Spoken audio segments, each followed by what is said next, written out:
வணக்கம். வேதாளம் இன்னைக்கு தீபாவளிக்கு ரிலீஸ் ஆயிருக்கு. நம்ம தலப்படம் எப்படி இருக்குது அப்படின்றத தான் பார்க்க போகிறோம். நம்ம நண்பர் இல்லாமல் இந்த வாட்டி தனியாக ரிவ்யூ கொடுத்துட்ருக்கேன். அடுத்த ரிவ்யூவில் வந்து நம்மளோட நண்பர் வந்து நம்ம கூட இணைஞ்சிக்குவார்.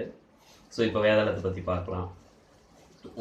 வேதாளம் படம் ஸ்டார்ட் ஆகிறது பார்த்திங்கன்னா கொல்கட்டாவிலேருந்து ஸ்டார்ட் ஆகுது. நம்ம தலாஜித் வந்து ஒரு கால் டாக்ஸி டிரைவராக ப்ளே பண்ணியிருக்காரு. கூடவே தங்கச்சி லக்ஷ்மி மேனன் அவங்க ஆக்ட் பண்ணியிருக்காங்க. ஸோ அமைதியாக போயிட்டுருக்கிற ஒரு அண்ணன் தங்கச்சி சென்டிமெண்ட், அதுக்குள்ளே காமெடி பண்ணுறதுக்கு சூரி, ஸ்ருதிஹாசன், ஸோ இவங்க எல்லாமே கொஞ்சம் கொஞ்சம் அப்பப்போ காமெடி பண்ணுறாங்க. ஸோ அப்படி கொஞ்சம் நல்லா அமைதியாக பொறுமையாக போயிட்டுருக்க படம். ஃபஸ்ட்டு என்ன சொல்கிறது, ஸ்டார்ட் பண்ணுறது வந்து கொஞ்சம் பொறுமையாகவே போயிட்டுருக்கு. அதுக்கப்புறம் அந்த நம்ம ட்ரெய்லரில் பார்த்தோம், அந்த தெரிக்க விடலாமா அந்த போட் ஃபைட்டு, அது வந்ததுலேருந்து படம் அப்படியே டேக்கப் ஆகி ஸ்பீடு எடுக்க ஆரம்பிக்கும். ஸோ அங்கேருந்து அமைதியாக போயிட்டுருக்கிற ஒரு டாக்ஸி டிரைவர், அவரோட லைஃப்பில் அவர் அடுத்தடுத்து மர்டர் பண்ண ஆரம்பிக்கிறாரு. அது ஏன் பண்ணுறாரு அப்படிங்கும்போது அது ஒரு 2 மாஸ் ஃபைட்டுக்கு அப்புறம் வந்து இன்டர்வல் பிளாக்கோடு அது முடியுது. ஸோ இன்டர்வலுக்கு மேலே அவர் நார்த் மெட்ராஸில் இருக்க ஒரு ரவுடியாக ப்ளே பண்ணியிருக்காரு. ஸோ அவருக்கும் லக்ஷ்மி மேனனுக்கு என்ன சம்மந்தம், ஸோ அவர் ஏன் எல்லாத்தையும் பழி வாங்குறாரு அப்படின்றது எல்லாமே வந்து அதுக்கப்புறம் கிளைமேக்ஸ் வரையும் ரிவீல் பண்ணுறாங்க. இதில் தலை பார்த்தீங்கன்னா அவரோட ஆக்டிங் சூப்பராக பண்ணியிருக்காரு.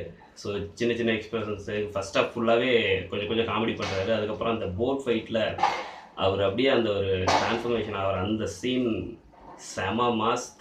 ஹோல் தேட்டரே ஃபுல்லாக கிளாப் பண்ணி என்ஜாய் பண்ணுது.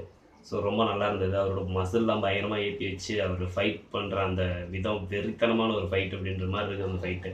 அதே மாதிரி அந்த இன்ட்ரோல் பிளாக்கில் வர ஃபைட்டுமே ரொம்ப சூப்பர். ஸோ அதுக்கப்புறம் படம் ஃபுல்லாகவே ஆக்ஷன் வந்து பக்கா. அஜித் ஃபேன்ஸ் எல்லாமே 100% வந்து விசில் அடித்து கொண்டாடுற அளவுக்கு ஆக்ஷன் இருக்கும்.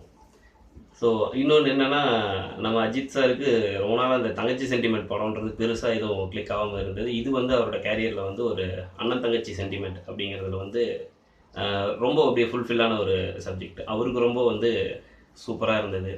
ஸோ தலை ரசிகர்கள் வந்து தலையை ஒரு பாசமான அண்ணனாகவும் இந்த படத்தில் நம்ம பார்க்கலாம். ஸோ அது ரொம்பவே நல்லா இருந்தது. அடுத்தது பார்த்திங்கன்னா லக்ஷ்மி மேனன், அவங்களோட நடிப்பு உண்மையிலேயே ரொம்ப பிரமாதமாக இருந்தது. ஸோ இதில் சுற்றி அவங்க வந்து கொஞ்சம் காமெடி பண்ணுறாங்க. லவ் சீன்ஸ் இல்லை, எந்த ஒரு லவ் சீன்ஸுமே தலைக்கும் சுற்றிக்கும் இல்லை. ஸோ அவங்களோட பொசிஷன் ரொம்ப சின்னதாக இருந்தாலும் அதை அழகாக பண்ணிவிட்டு போயிருக்காங்க. So fights overall super.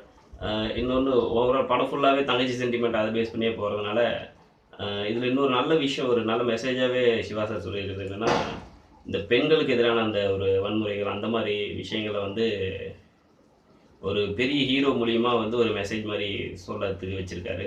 So அது அஜித் சார் வாய்ஸ்லேருந்து வரும்போது கேட்குறதுக்கு வந்து ரொம்ப எல்லாமே ஏற்றுக்கிற மாதிரி இருக்குது அவர் சொல்கிற மெசேஜை. ஸோ பெண்கள் மேலே உண்டான அந்த ஒரு மதிப்பு மரியாதை அவங்களுக்கு உண்டானது நம்ம வந்து கொடுக்கணும் அப்படின்றத வந்து ஒரு பெரிய மாஸ் ஹீரோவோட படத்தில் அவரோட வாயிலிருந்தே வரும்போது அது இன்னுமே ரொம்ப ஒரு பவர்ஃபுல்லாக இருக்குது. நல்ல மெசேஜ், எல்லாத்துக்குமே அந்த மெசேஜ் போய் சேரும்ன்ற நம்பிக்கை இருக்குது. ஸோ ஓவரால் இந்த ஃபெஸ்டிவலில் பார்த்தீங்கன்னா தீபாவளிக்கு ஒரு நல்ல பக்கா மாஸ் என்டர்டைன்மெண்ட் படம் கண்டிப்பாக இது இருக்கும். இது வரைக்கும் வந்த அஜித் படங்கள் எல்லாமே பார்த்தீங்கன்னா அவரோட ரசிகர்களை முழுக்க திருப்தி பண்ணுறதுக்காகவே இருக்கும்.